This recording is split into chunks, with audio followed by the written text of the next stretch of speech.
Good morning, sir. Good day. My chosen country about my informative speech is all about Japan. As anyone familiar with Japanese politics knows, the current focus on Japan's security policy in the parliamentary deliberation on peace and security related laws that allows limited exercises of the collective self-defense right. The proposed legislation reflects the change in the government interpretation of the Constitution made about 1 year ago. Once passed, these laws could strengthen the alliance with the United States, enable quick responses to the contingencies such as crises over remote islands, and make Japan's participation in UN peacekeeping operations more reflexible than before. As such, these laws are in line with the Prime Minister Abe calls Japan proactive contribution to peace. Today, I would like to argue that Japan's proactive contribution to peace is not limited to the activities of the self-defense forces and the military function of the Japan-US alliance.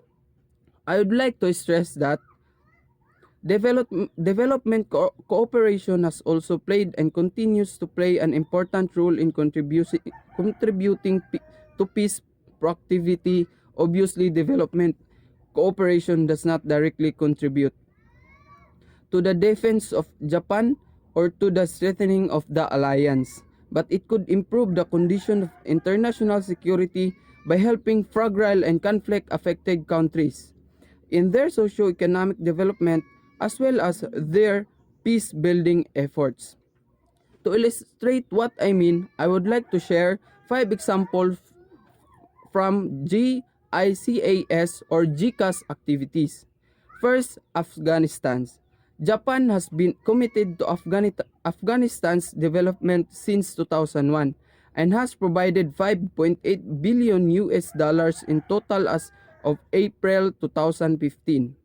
We have assisted various sectors including infrastructure, agriculture and rural development, public health and education, as we believe that human resource development is critical for good governance and socio-economic development. We are providing scholarship to 500 Afghans official over a 6 years span to attend graduation schools in Japan. My second example is our response to the refugee crisis caused by the Syrian civil war. We support Jordan, Lebanon, and Turkey, all neighboring countries that are receiving large Syrian refugee populations. In Jordan, JICA is working with the Jordanian government to help both refugees and host communities meet their basic needs and protect their dignity. In terms of the direct refuge support, we have provided post-traumatic care to children. We pay particular attention to the most vulnerable among them.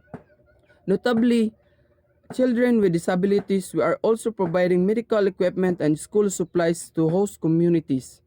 Japan also recently pledged to extend an additional ODA loan with 200 million US dollars to Jordan for budget support to help the central government cope with this humanitarian crisis. The Lebanon, we are planning to start a technical cooperation. Government is making heroic efforts to provide elementary and middle school education to Syrian children to shift operations. Using same schools, Lebanese children are an afternoon one for Syrian children. We plan to provide additional facilities and administrative assistance. Turkey is also bearing the burden of the influx of Syrian refugees. That is why we have decided to extend a 375 US dollars ODA loan to the government of Turkey to improve local utility infrastructure, including water supply and sewage system in the provinces bordering Syria. Third, South Sudan. Japan deploys self-defense forces as UN peacemakers, post-disaster relief and reconstruction activities following the two earthquakes activities that shocked Nepal in last April and May. We immediately dispatched Japan Disaster Relief teams for rescue and medical operations. In addition to this emergency humanitarian operation, we started discussion with the Nepali government on full-fledged reconstruction and recovery by sending civil engineering experts in early May. Japan pledged to extend very concessional ODA loans worth 260 million US dollars for housing, schools, and other community facilities. Reconstruction of our staff is working hard so that the housing reconstruction can start before the winter sets in there. Seismologists point out that there is still pent-up seismic pressure in the region surrounding Kathmandu. Though Kathmandu was not damaged very much, this time we believe that it is important to time we believe the capital more resilient against future earthquakes. We should not forget that Nepal is also a post-conflict country. It is important that the country be rebuilt inclusively so that reconstruction process becomes an opportunity to cooperate rather than become a source of renewed conflict. The final example is Mindanao. In the 1960s, there have been a series of attempts made to bring about lasting peace. Japan started its serious engagement in the middle of the first decade of the 21st century. Japan has participated in the International Contact Group and sent GCA staff to the International Monitoring Team o IMT. Our staff has acted as civilian members of the IMT, has coordinated our socio-economic cooperation with the both government of the Philippines and the Moro Islamic Liberation Front MILF. Based such coordination in 2006, JECA started a project called G-Bird, Japan Bansamuro Initiative for Construction and Development, or we call G-Bird, has provided community facilities, schools, vocational training for women and farm roads in areas controlled by the government as well as by the MILF in 2011. A breakthrough meeting secretly took place between President Aquino and MILF Chairman Morodo in Narita, Japan. The Comprehensive Peace Agreement was finally reached March 2014.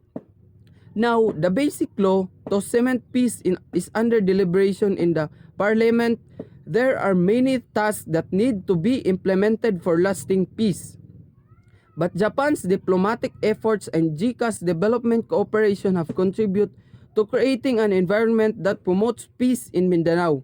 We are now engaged in projects of human capacity development for decommissioned soldiers of the MILF and training of future administrator of Bansang Moro government.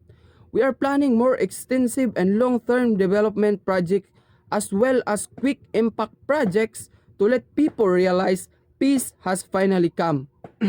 Based on this experience, what lesson can we draw? What are some general statements we can make? I would like to make 4 points. First, expectation is the key. Generally, stakeholders' expectations in post-conflict societies are often very pessimistic. People tend to suspect the possibility of renewed conflict is very high, and this pessimistic expectation can be self-fulfilling. That is one of reasons why post-conflict societies are prone to experiencing violent conflicts again and again. What we should do is design projects that have the potential of changing people expectation. We need projects that can offer practical benefit to people and them symbolically indicate that peace is coming. We must keep in mind, however, that abiding by the 4 points does not necessarily guarantee success.